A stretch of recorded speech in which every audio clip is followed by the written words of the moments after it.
Good afternoon, everyone. Thank you for joining us. Israel's ambassador to the United Nations, Danon, will deliver a brief statement ahead of this afternoon's Security Council session. He will take your questions afterwards. If you do ask a question, please remember to state your name and your news outlet. Thank you. Good afternoon. It is a Wednesday night in Israel now, and we have once again been reminded of the relentless terror we face. Today, 6 innocent people were injured, 2 of them still in critical condition, in a brutal mass stabbing attack in the city of Hadera, a little bit south of Haifa. In Kiryat Shmona, Hezbollah's rockets murdered a man and a woman who were simply walking their dog. And yet, even as Hezbollah continues their murderous campaign, senior Hezbollah officials have the audacity to demand that Israel cease fire. Let me be clear about that. No one should mistake the arrogance of these terrorists for diplomacy. Hezbollah calls for a ceasefire while simultaneously murdering Israeli civilians with their rockets. If Hezbollah wants the situation to de-escalate, it's very simple. They have to do 2 things. First, they must immediately stop shelling our civilian communities.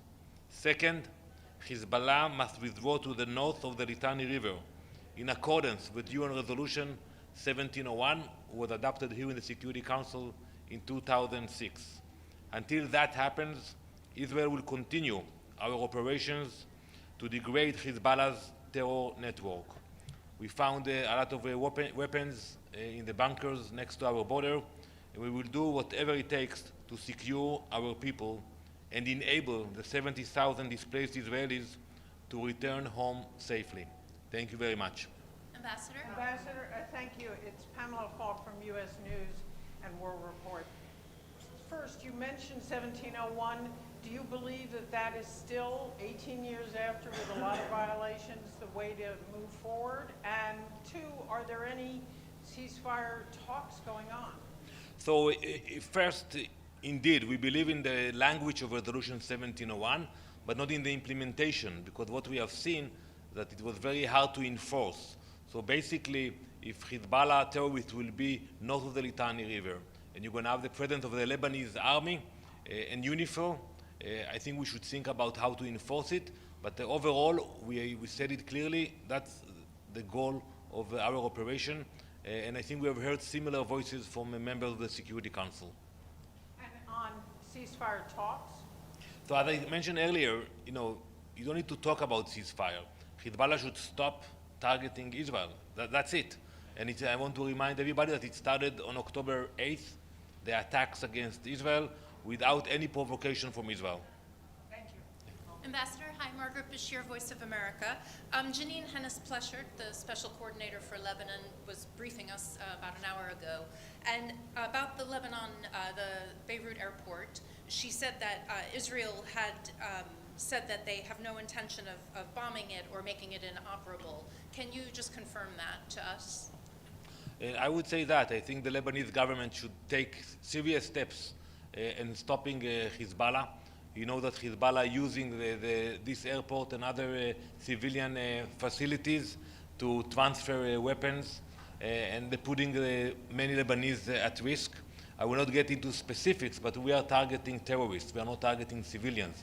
But many times Hezbollah are taking advantage of the situation.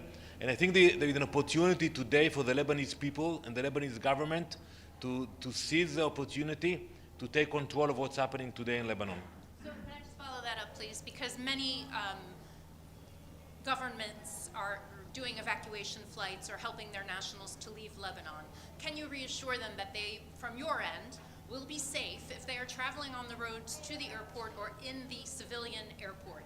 So I said it, we are not targeting civilians, but at the same time, if we will find Hezbollah activities or intention to launch rockets into Israel, we will do what any other country will do about it. Ambassador, the UN Special Coordinator also spoke about the need for some sort of enforcement mechanism for 1701. What does enforcement of that resolution look like to Israel? What's needed?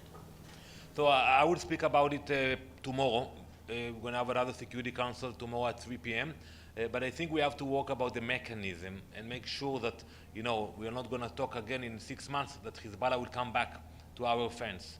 So I think we have no desire to stay in Lebanon. And I think the only troops that can do that will be the Lebanese military and UNIFIL.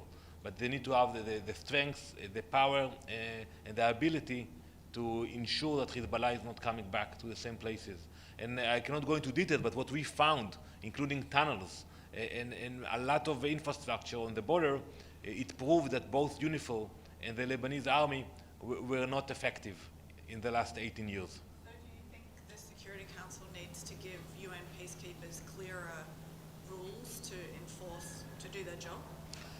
I think we are not there yet, but once we will be able to reach the position that Hezbollah is not there, UNIFIL presence should be discussed, enforced, and also the Lebanese military. Ambassador, could we just ask you about Netanyahu's call with President Biden? Can you give us any sort of readout? How close is Israel to having decided what its targets will be vis-a-vis Iran, and when that might happen?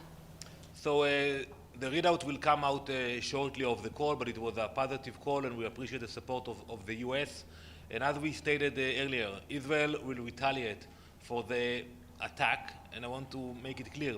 It was the largest attack in history, what we experienced last week coming from Iran. We will choose the locations.